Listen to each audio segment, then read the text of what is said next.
Hello. Hi. Welcome to day 2 of our workshop. We are so excited to be here with you guys today, and the chat is working. My name is Justine Lamonaco. I am one of the co-founders of the Learn and Live Letter, a homeschool unit study program for children ages 3 to 12. I have 3 children. My oldest is 8. She'll be 9 this fall. My middle one is 5, almost 6, and then I have a 9-month-old. And my name is Cynthia Holt, and I'm the other co-founder of the Learn and Live Letter. And we have 3 children, our family. I'm like, what was I going to say? I have 3 boys. I have a 22-year-old and a 19-year-old that have now graduated as homeschoolers. And I am currently homeschooling one son who is 7. And the Learn and Live Letter is a unit study program and a mentoring coaching course that we offer within our membership, and we are here to tell you all about it, but more importantly, how to help you find joy and success in homeschooling. So the Learn and Live Letter was born in August of 2020, which many of you may remember or have blocked out, was at the time when so many of us were thrown into the homeschooling world due to the COVID pandemic. I was fortunate. I had started homeschooling the year before with my oldest and with the support of Cynthia. At the time, we were living in New York City. We are now in Virginia, about an hour and a half west of DC. We'd love to hear where all of you are from. If you want to utilize the chat feature, you can also feel free to type any questions that you have as we're speaking there, and we will try to get to as many of them as we can after the initial presentation. And I also would be interested in knowing how many of you are currently homeschooling, or whether you're brand new, like starting out. And if you have been homeschooling for a while, let us know in the chat how long you've been homeschooling. I'm curious to see how many veteran homeschoolers are out there. Cynthia, how many years have you been homeschooling? Too many. No. So Caleb is 22 and we started when he was 5. So 17. And I am coming up on my 6th year. Yeah. So I'm a little bit more of a newbie than Cynthia, but we like to think that our 2 perspectives unite to really bring something that is not only relatable as a new or semi-new homeschooling parent, but also comes with the experience-backed perspective of someone who's tried pretty much everything. Yeah, I think that's why we love creating the unit studies that we've created, because it takes both our perspectives into consideration.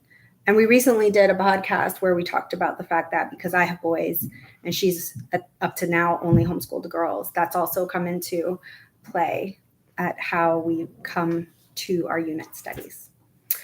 But since we're here to talk about an important theme, I will share our theme with you. We are talking about, are you thinking like a homeschooler? So what do you guys think that means? You can tell us in the chat. So far, none of you have chatted with us. I'll start. Hi.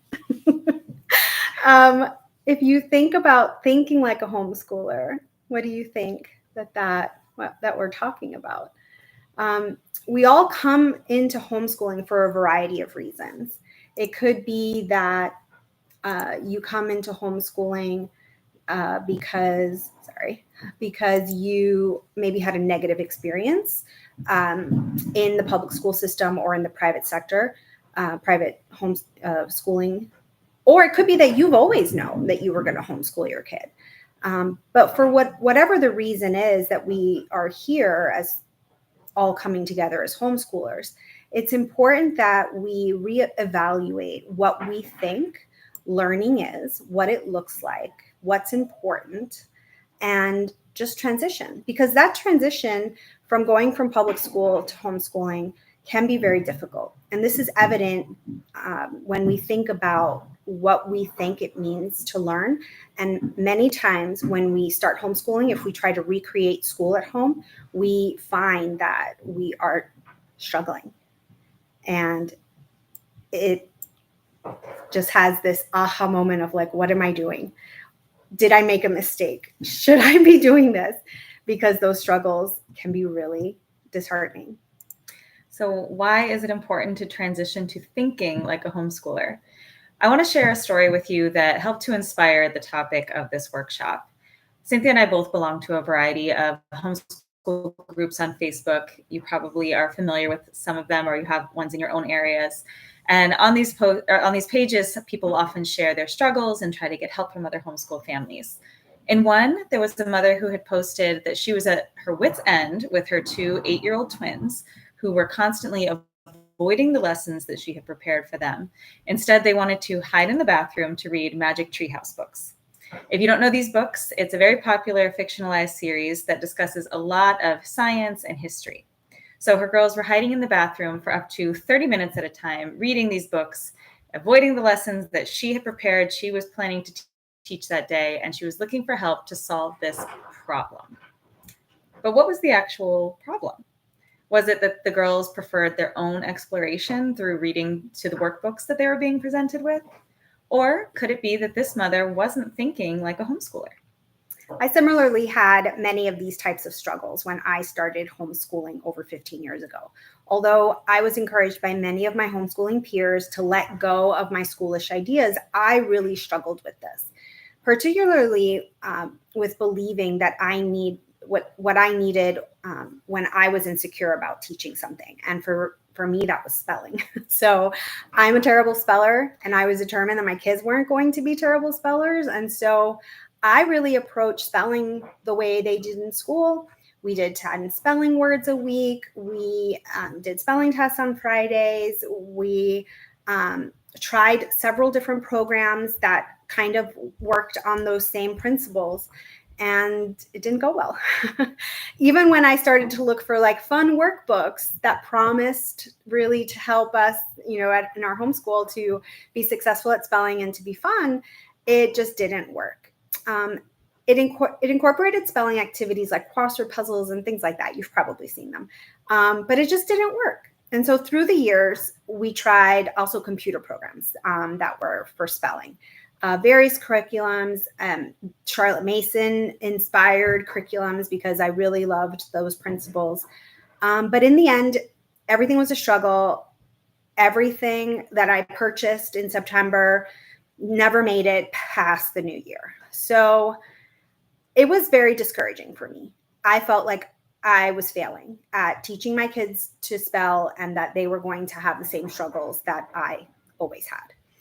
So by the time my second son was in elementary school, we went to a homeschooling conference. And while I was there, I listened to a speaker. Her name was Denise Ide, I think is how she pronounces her name. And she wrote a book called Uncovering the Logic of English. She also has a curriculum. You may be familiar with it. But listening to her speak really helped me to understand that one of the reasons I struggled so much with spelling is because I didn't understand phonetic rules. They were never taught to me. The words were just about memorizing them. And so because of that struggle, I didn't really understand how to teach my kids spelling. And that was one of the reasons I was relying so heavily on these spelling programs. And what I think this moment in time really did for me is that it helped me to understand what the real root of the problem was. It wasn't necessarily any of these curriculums. The problem was the way I was approaching learning. I thought that I had to rely on these books because I wasn't good at it. And what I have learned since is that I don't have to rely on traditional teaching methods of education to be my model. And it's okay for me to learn with my child. And so that is my approach. It changed from then on, and it's definitely our way of approaching learning here at the Learn and Live Letter. We understand that there are things that maybe you already know really well, and there's some things that maybe you don't. And whether for you it's spelling or phonics rules like it was for me, or maybe it's history, or maybe it's science, or maybe it's something else. It's okay for you to learn with your kid, and it's okay for you not to rely on the way traditional school does things. It's okay for you to do things differently. And that was a real big aha moment for me. So this brings a new question, or I should say several questions that it did for me anyway. And maybe you can ask yourself these these questions as well, or these realizations, not questions. I was including subjects and curriculum in my homeschool because I was afraid not to. I was using academic learning approaches that weren't engaging for my child, and these were causing power struggles. I was constantly finding myself teetering between frustration and guilt. I wasn't valuing the learning style that my child had, and I wasn't thinking like a homeschooler until I finally started to. So, what does it mean to think like a homeschooler? Most of us were probably schooled in a traditional way, so it's natural to reflect back on our personal experiences with education and our parents' methods of parenting a traditionally schooled child and start to consider this the standard. Then, when those same methods don't work in our homeschool setting, we might start to think that we're doing it wrong. Or maybe we think that we aren't cut out for homeschooling. Or we think I bought the wrong curriculum. Or we think I don't have the right school set up. But the kicker is that the most common denominator is that we think we are failing. We're failing our child and we're failing ourselves. I'm failing at homeschool. Have you ever thought those words to yourself, or maybe heard them from a fellow homeschool parent? But what if that's not the problem?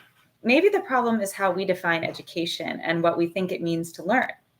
Maybe the problem is the picture in our head of how we think homeschool is supposed to look. It isn't actually what it's looking like. Maybe the problem is that we aren't actually thinking like a homeschooler at all. So today what we're going to do is examine 4 aspects of our homeschooling perspective that will help to shed any previously conceived notions of education and to think more like a homeschooler. So we are going to start here, the differences between traditional school and homeschooling. So what we want to recognize is the unique opportunity that we have as homeschoolers to do more, and in some cases better, than what is being offered in traditional or public and private setting, traditional public school or private school. I saw a TED Talk a few years ago that really stuck with me, and I am going to send a link to I'll send it in the comments so you can have it, and then I'll tell you about it. There we go. There you go. And I hope you guys can see that. All right, so let me get back up to my notes. This TED Talk I thought was fascinating, and it wasn't necessarily 100% about homeschooling. It was more about what reasons people have. Oh yeah, thank you. What reasons people have for entering the homeschool world. So here he was, so the TED Talk was by someone called Sir Ken Robinson, and he has a very impressive resume. He's a teacher, he's an author, he's an advisor, and he's a speaker. He has worked with governments, educational systems, international agencies, and global corporations, and some of the world's leading cultural organizations. Among the lessons that I learned from listening to him was that traditional school doesn't really keep up with the modern world, with the needs of society, or with the global market. Now, you'll probably agree with much of what he says in this TED Talk. Schools place too much value on things that really aren't important in the real world. They don't promote collaboration or innovation. They value test scores and following rules. And as a result, children's ability to focus, to think creatively, and to succeed is progressively limited the longer that they're educated in the public school system. We can't change that system, but we can change our homeschool and our mindsets. I love this quote that's there on the screen. This is a quote by John Holt, and if you have been homeschooling for a while, I'm sure you've heard his name floated around. He is the one who unschooled, who coined the term unschooling. He here describes what's wrong with the school system. He says only a few children in school ever become good at learning in the way we try to make them learn. Most of them get humiliated, frightened, and discouraged. And for some of you, that might be why you're here today, why you decided that the public school system isn't working. Maybe your kids have been humiliated, frightened, and discouraged. And for that, we're sorry. But how do we make the shift so that we aren't recreating school at home. I want you to take a minute, and if you can, close your eyes so that you aren't distracted by what's going on around you. Just us. And just really think about these series of questions. What does learning mean to you? What does it look like? What do you envision when I say learning? Do you believe that your kids what do you believe that your kids need to learn well? And why do you believe that? Do you trust that your child can make choices about what they learn and how they learn it? If not, what makes it hard for you to trust them and their choices? Is it important to you to see a grade on a paper? Back to those spelling tests. Do you need to see 100 on the top of that page? Do you value the right answer more than their best efforts? And do you get frustrated when the lessons that you've planned deviate to new learning experiences? And finally, why? Okay, so that was the end of our little series of questions. You can open your eyes. Although we don't break down all of these in our discussion, we're going to spend a few minutes discussing this notion of learning. So what does it mean to learn, and how does it happen? Learning is much deeper than memorization and information recall. If you're homeschooling, you probably already agree with that. Deep and long-lasting learning involves understanding, relating ideas and making connections between prior and new knowledge, independent and critical thinking, and the ability to transfer knowledge to new and different contexts. In short, it doesn't happen in a vacuum, and it rarely happens when kept separate from real life and personal experience. It also doesn't happen in the middle of a power struggle, fighting or crying, or when a child is feeling humiliated. Learning happens through discussions and play, through reading and working together. It happens when we use our hands to create and make things. And it happens when we see a topic come to life and we interact with it. In fact, the majority of research on these topics backs the idea that play-based, movement-centric learning has higher value than what is traditionally happening in schools. This is something that we prioritize very heavily at the Learn and Live Letter. All of our unit studies are play-based, project-based, and include hands-on activities that help to bring the topics children are learning about to life. So, are you ready for some fun brain science? Research has shown that the part of the brain that processes movement, the cerebellum, is the same part of the brain that processes learning. New imaging techniques suggest that there's a relationship with the cerebellum and mental processes such as predicting, sequencing, ordering, timing, and practicing or rehearsing a task before carrying it out. In fact, the more challenging the task someone is given to do, the greater their cerebellar activity. Here we have a picture of the brain, in case you've forgotten where the cerebellum is, like I had. Exercise has also been shown to boost verbal memory, thinking, and learning. John Rady, who's an associate professor of psychiatry at Harvard Medical School, says, movement activates all the brain cells kids are using to learn. It wakes up the brain. Plus, it makes kids want to come to school more. It's fun to do these activities. A 2013 report from the Institute of Medicine concluded that children who are more active show greater attention, have faster cognitive processing speed, and even perform better on standardized academic tests than children who are less active. So unlike that mental picture that so many of us get, that maybe you got when Cynthia asked you to think about learning, we picture a child sitting at a desk, bent over a hefty book. Learning needs to involve movement. So how can we do it? Look for and use lessons that engage gross motor skills while learning and practicing academic skills like reading, math, geography, history, and science. If a lesson can be done standing, let it be done standing. Can it be done outside? Do it outside. Can your child jump or run or dance while also learning the lesson? Have a dance break. Can they wiggle or play with Play-Doh while you're reading a book? Yes, they can. And if your child is already trying to do these things and you feel like you need to stop them so they can just sit down and focus, ask yourself, why do I think this is necessary for learning?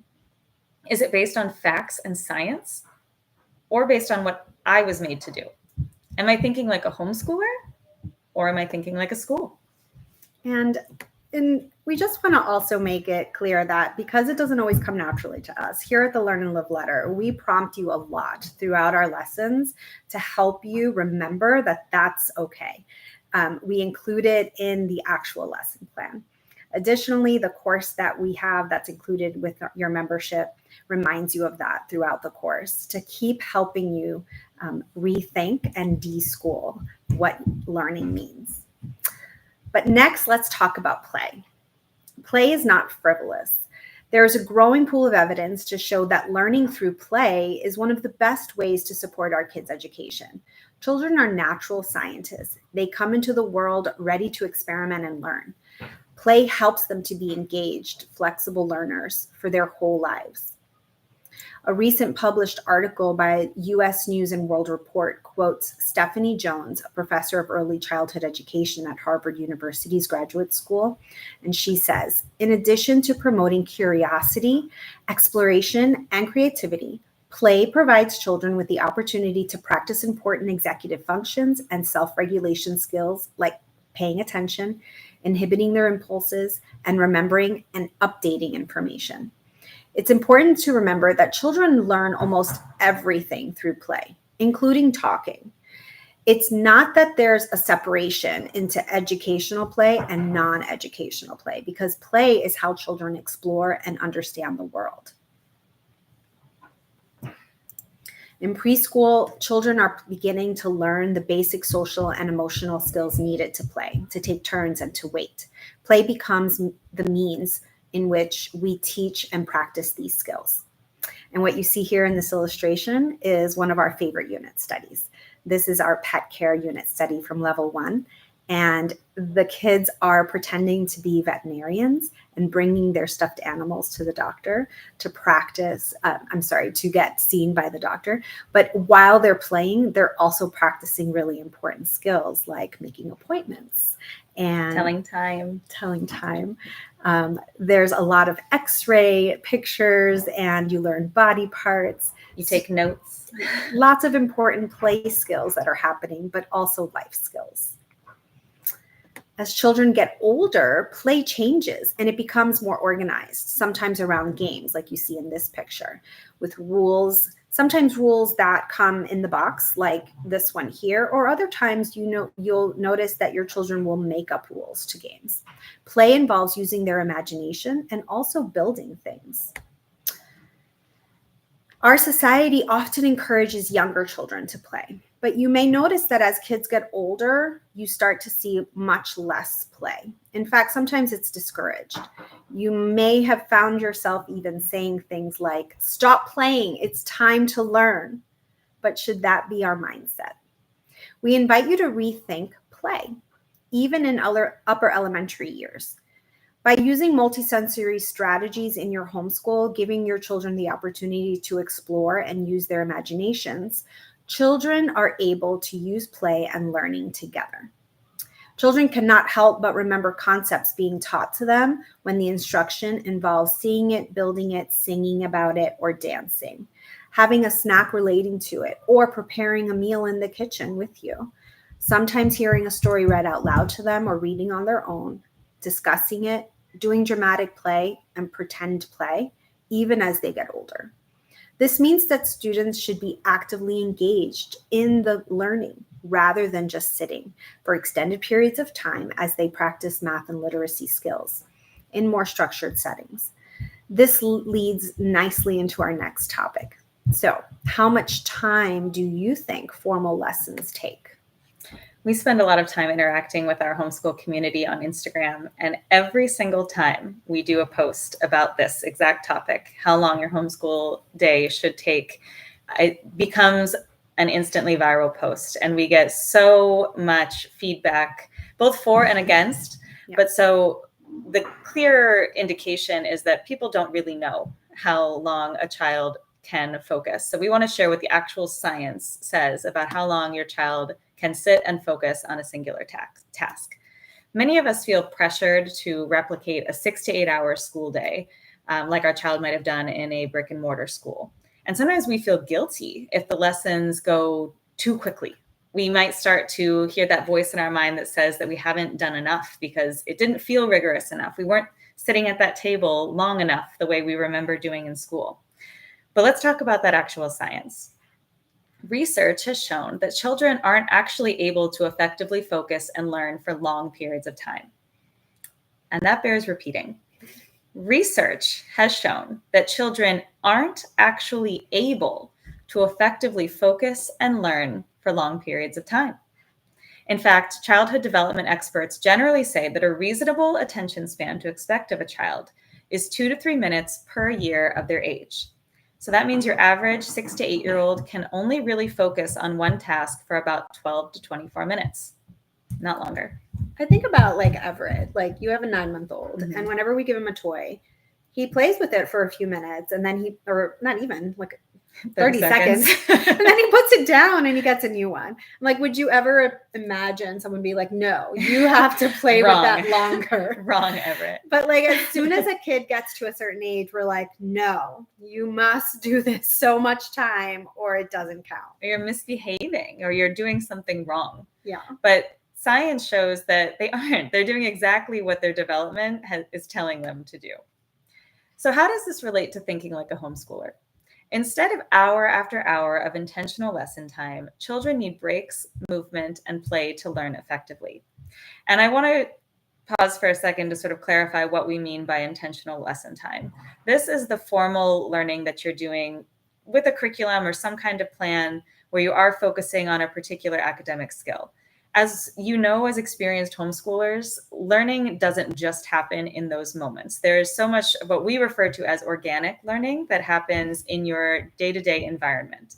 This is where you're making the connections based on what maybe you learned in that intentional lesson time. But in our minds, sometimes we don't think that counts as learning. It does. So when we're talking about this focus time, though, we're referring to that intentional lesson time where your child would be focusing on a specific skill. Here's another fun brain fact for you. When a human sits for longer than 20 minutes, the physiology of the brain and body changes. Gravity begins to pull blood into the leg muscles, which pulls oxygen and glucose, what fuels the brain, away from the brain. The brain essentially starts to fall asleep if we sit for too long. And a sleepy brain is not the best environment for learning. So this means that your homeschool lessons don't and shouldn't last all day. Don't have to and shouldn't last all day. It is completely natural and normal for your homeschool lessons to be complete within an hour or two, or much less, especially in those early elementary years. But that doesn't mean that the learning stops. As we've discussed when we talked about that organic environmental learning, it happens through the day, through play, exploration, and daily life experiences. So if you fill the rest of your days with arts and crafts, library trips and reading, music and dancing, outdoor exploration, play dates, field trips, sports, athletic activities, and whatever else interests your child, those all count toward their social and academic growth. What we need to do is start to retrain our brain as seeing those activities as the valuable learning experiences that they actually are. If you have family and friends, even well-meaning ones, who are constantly comparing you and your kids to the school system, this can be really difficult, especially at first. But trust the science and trust experienced homeschoolers. When you and your child are working together and learning together, trust that feeling that you'll get, that good feeling of accomplishment when your child is telling you, I really don't like this book, Mom. I don't really like this activity. It's okay to stop. It's okay to skip it. When they say that they love a project or they love the game, it's okay to spend more time than you thought in that activity. So if this is what you want your homeschool to look like, what should you do? You want to look for a homeschooling curriculum that supports child-led, play-based, hands-on learning. And we've designed the Learn and Live Letter to be this type of curriculum. A membership with our program includes the full curriculum, over 120 unit studies across 4 levels made for children ages 3 to 12. So one membership will give you everything you need, even if you're homeschooling multiple children within that age range, or you're just not sure which level your child is at. You don't need to commit and stick with that for a year. You can bounce around as needed to meet your child where they are in that moment. Our unit study curriculum is packed with play and project-based hands-on activities that can be done in a variety of environments, typically in just under an hour or two each day. Each level includes week or month-long units covering a wide range of topics and subjects to raise a curious, informed, open-minded child. And we say 1 week and 1 month-long units, but really we put a lot in there. We want to make sure that there's something for every type of child, every type of learner, every type of family. So like we said, you might decide to skip some things, but there might be activities or weeks that you want to dive into every single activity, and it'll take you maybe 2 weeks to cover a unit. That's all perfectly fine. Within each unit study, you'll also find a minimum of 3 to 5 book suggestions that provide your child with a literature-rich learning experience, and our activities to help you learn science, geography, history, math, music theory, composer and artist studies, phonetic awareness, poetry, and writing readiness. For a full scope and sequence, which includes what I just listed, as well as many other life skills and arts, you can visit our website, learnandliveletter.com. Our lessons are fun and engaging, and they support your child's natural learning development. They're also designed to be flexible, supporting a variety of learning styles, and that includes also a variety of teaching styles. We believe firmly that a happy homeschool needs a happy parent in it. So our goal was to create a curriculum that you enjoyed teaching just as much as your child enjoyed learning from it. And beginning this August, our memberships also include a special coaching course specifically for the grown-up teaching our units. It's called Navigating the Learn and Live Letter, a Homeschool Roadmap. This 16-week course includes over 40 lessons that will help you not only to be prepared to use our program, but also to feel confident as a homeschooler, no matter what curriculum you use. And just because we know homeschool parents are busy, this is not hours of more work for you. It's an email a week with a few articles to read that give you tips that you can cover in just a few minutes per week. Our membership also includes trackers and a reverse planner download to help you stay organized in your homeschool. Year members also receive 2 mentoring sessions a year with Cynthia and I. These are live sessions where you can ask us your personal questions, share challenges that you are tackling in your homeschool, and hear from other members in our community so that you can feel supported and also remember that you are not alone in whatever you are dealing with. Our year memberships and our seasonal memberships include a 2-week free trial, so you can sign up risk-free. Just visit our website, learnandliveletter.com, to get started. We're also going to put that in the chat. Finally, we have a special gift for attending our workshop today. Our listeners will get a 10% off coupon code, good for our year membership. It's our way of saying thank you for attending and for your attention. The code is workshop10, and it will be good for the next 10 days. So if this is something you're interested in, but you have questions, please email us, and we can help get you whatever you need to feel confident signing up.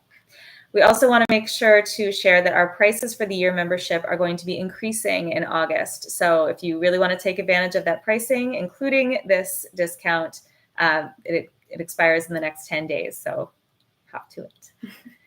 We can also invite you to follow us on social media. You can find us on Instagram almost daily. You'll also find us on Facebook and TikTok occasionally, but we enjoy keeping up with what you guys are doing. So if you do follow us and become members, make sure to tag us because we love to stay in touch. Any questions that you have about our membership, you can use the chat feature right now if you're with us live, or you can just DM us or email us at hello@learnandliveletter.com. We hope that you have found this conversation helpful. It's our goal at the Learn and Live Letter to help you as educators to find more joy and confidence in your homeschool. And we want you to feel like the boss of your homeschool. And a big part of that starts with what we talked about today, thinking like a homeschooler. Well, that's the end of our presentation. But if you guys have any questions, this is the time to put it in chat. I also want to thank Shayla. So Shayla is in our chat for us today, and she has been helping answer some questions and get things going in there. and she is our graphic designer. She helps us with making the things on our site and in our curriculum beautiful.